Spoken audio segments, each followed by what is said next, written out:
Bapak dari penyelenggara dan teman-teman sekalian yang bersama kami.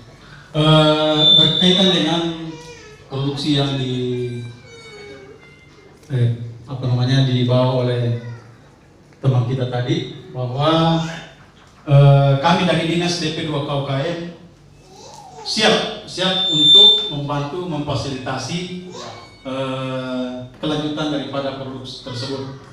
Dalam hal ini apakah dari segi halalnya yang kami fasilitasi, dari kemasan atau dan pemasarannya, sehingga pada kesimpulannya bahwa kita harus sering komunikasi supaya bisa berjalan dengan baik. Saya kira untuk sementara Pak, sekian, terima kasih. Assalamualaikum warahmatullahi wabarakatuh. Waalaikumsalam warahmatullahi wabarakatuh. Ya, waalaikumsalam warahmatullahi wabarakatuh. Singkat tapi kan muatannya sangat luar biasa ya. Ya. Ada mungkin saran dari Bapak yang lain atau Bang Eka dulu? Ya.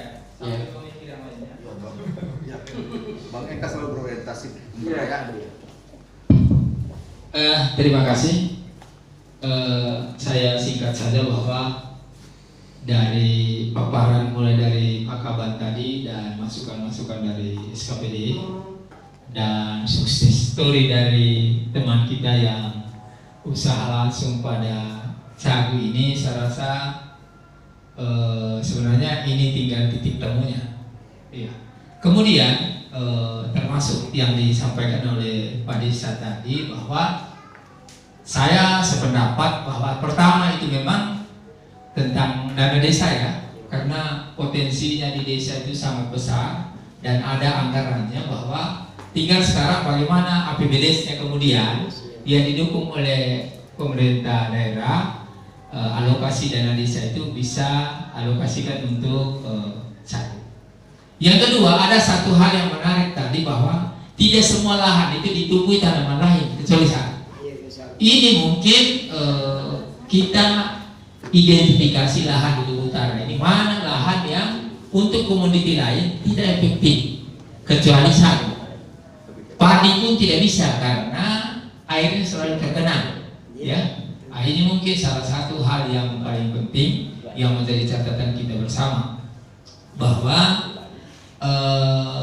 ada suatu mimpi buruk yang kita pernah alami selama ini, bahwa dengan adanya banjir bandang ini, ya, banyak lahan kita yang tidak produktif lagi kecuali sagu, sehingga nanti tinggal kebijakan seperti apa, sehingga biarlah masyarakat yang olah tanahnya sendiri, pemerintah siapkan sarana dan prasarananya, misalnya benihnya atau bibitnya dan ongkos tanamnya, ya, sehingga petani sendiri menanam, dia juga miliki. Yang diatur dalam Pergub itu bagaimana jangan dia difungsikan, ya. Nah, itu yang berikut. Selanjutnya adalah dengan adanya Pergub kemudian, selama ini kan belum ada timnya untuk melakukan evaluasi dan monitoring. Itu yang penting, Pak Amal. Ada tim, mulai dari tim penyusunan Pergub ini, tim sosialisasi, sampai nanti tim pelaksananya. Ada tim untuk melakukan evaluasi. Kalau itu tidak ada, habis pertemuan ini, maka berakhir pula acara kita. Tetapi kalau ada timnya, tim itulah yang dihubungi bahwa bagaimana tindak lanjut dan apa pelajaran yang kita dapat dari pertemuan ke pertemuan itu, sehingga kita ada tindak lanjut. Seperti tadi pelajarannya, bahwa teman kita dari Malangke ini sudah bisa membuat kemasan dan tetesan gula, ya, namanya itu tetesan gula, sehingga pelajarannya oleh perindustrian dan UKM mengambil tindak lanjut, karena membuat dari awal itu susah, tapi kalau tinggal untuk mempercepat proses, saya rasa itu lebih mudah. Mungkin itu saran saya, Bang Amal. Pertama itu adalah pendataan secara real, itu yang penting. Jangan sampai kita klaim sekian ribu hektar, sekian rumpun, itu ternyata hanya di atas kertas.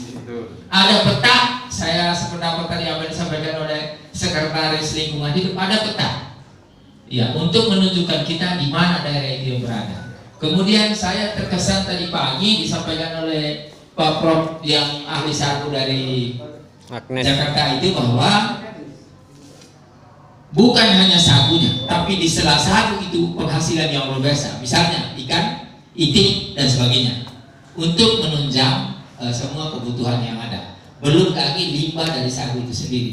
Saya rasa itu mungkin masukan saya supaya jadi poin penting. Saya ulangi Pak Amal, poin penting untuk mengawal pergub ini dan sosialisasi dan seterusnya harus ada tim.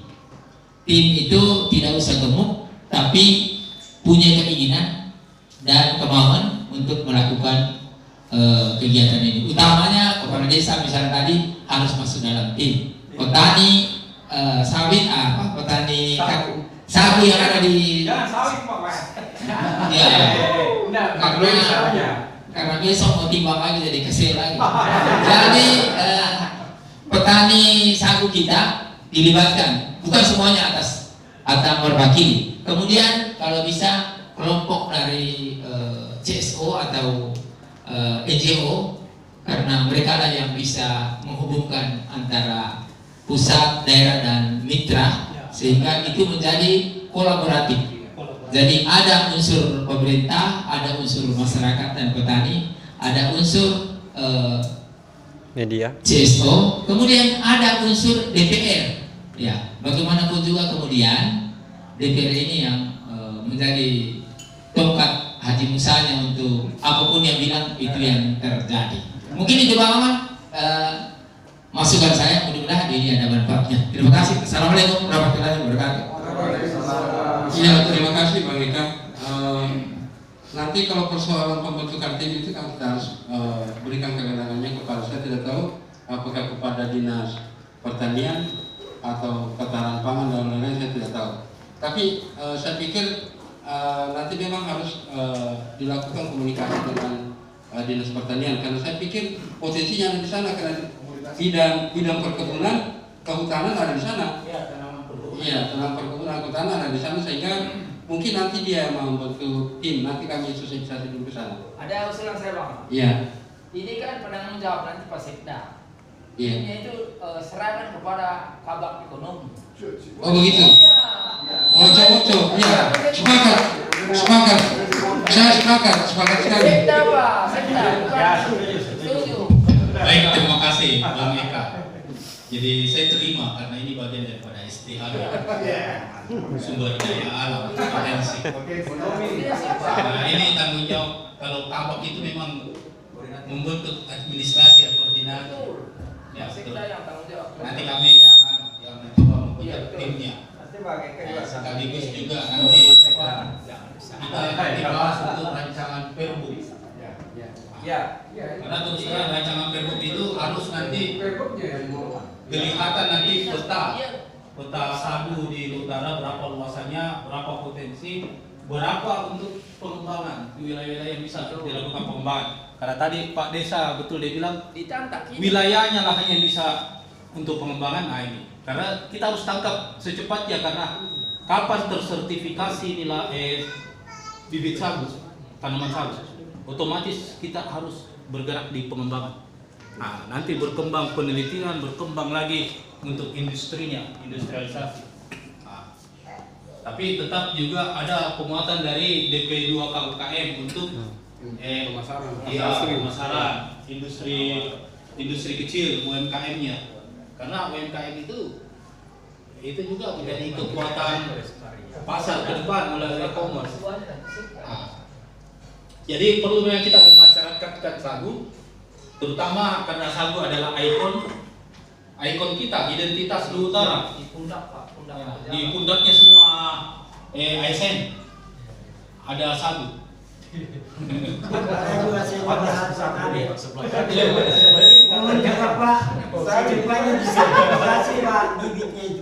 Sudah ini makanya tanggung jawabnya ada nih. Mudah-mudahan minggu depan launching nih. Karena saya ingat dulu Pak tahun 2018 hasil pertemuan sesama dengan Dirjen Pusat itu terputus itu. semua bibit sagu itu tidak boleh ditanam kalau tidak melalui sertifikasi. Iya. Bahkan dia disuruh kita belanja bibit dari Sumatera waktu Iya, dari Meranti. Kan itulah. Iya, tidak bisa. Apalagi cocok di wilayah Itu tidak Tahun di 2018 itu saya ada bisa dibelanjakan itu kembali uangnya 200 juta itu kemarin 2018 dianggap. Kedua, kalau bisa nanti ini Perbup ini juga bagaimana menjelaskan bagaimana nilai-nilai budaya satu di dalamnya. Terkait juga dengan bagaimana community development-nya nanti masyarakatnya harus punya daya saing. Kayak tadi keluhannya Pak Desa jelas bahwa sagu kita itu di tingkat bawah dia hanya sebagai eksploitasi dan harga terlalu murah. Dia tidak punya daya saing. Ini tanggung jawab nanti SKPD pelaku semua. Di sini juga harus diatur di Perbup itu ada reward dan desa ya. Punishment terhadap masyarakat sagu. Jadi kalau masyarakat sagu yang mengembangkan nanti yang punya sudah mulai kita arahkan pada bisnis, itu memang pemerintah harus menyiapkan reward. Begitupun juga punishment yang bagi yang mendegradasi sagu, tapi dengan misalnya berubah jadi sawit ya, jangan berikan. Itu mencari fungsi peta itu Pak. Iya. Jangan lagi ada ketika ini Perbup sudah lahir misalnya, maka dia akan menjadi larangan buat komoditi lain. Ya, Nah itu lain. kita kan mau berkesinambungan. Ya, betul. Lanjut saja ini bahwa ada satu saran saya bahwa bagaimana kalau kita pikirkan satu area, satu lokasi yang memang dikelola secara profesional. Nah, itu. Kalau kita mengandalkan tadi kan beliau bahwa kita akan mengumpulkan pelaku atau pemilik sagu saat ini. Pikiran saya Pak, kalau hanya dari orang per orang, kita tidak mampu untuk melakukan koordinasikan itu semua, Ya. sehingga kita tidak bisa ada parameter atau indikator keberhasilan kita bahwa sagu kita dengan pengelolaan kayak begini dia bisa bagus. Ya. Maka kita butuh lahan, pengelolaannya nanti itu dibiayai Pemda. Nah, itu. Jadi itu sudah ada bentuk kawasan. Kawasan yang punya cikal bakal itu ada di Malake Barat, Pengkajoang, Welawi dengan Toke. desa apa? Toke. Bukan. Toke Takala. Desa itu yang pengembangan itu yang sudah ditanam. Pembunian. Pembunian. Itu 3 desa itu bisa nanti dalam bentuk kawasan untuk pengembangan sagu. Contoh. Jadi di situ sudah jelas. Karena kemarin pertanian sudah memberikan bantuan di situ rumah. Iya. Industri. Industri. Bagus kalau ada. Jadi nanti itu cikal bakal di situ kita memulai. Jadi sama dengan kalau kita bicara inti dan plasma Pak. Ya. Jadi untuk mendukung Perbup ini kita sudah harus tetapkan satu lokasi inti. Bangun penelitian masuk, pengembangan juga. Ya. Nanti dari sana produksi juga dia bisa mendukung ini selain milik masyarakat. Jadi nanti beberapa kelompok-kelompok nanti masyarakat itu sudah bisa nanti menjual bibit. Ya. Ketika sudah secepatnya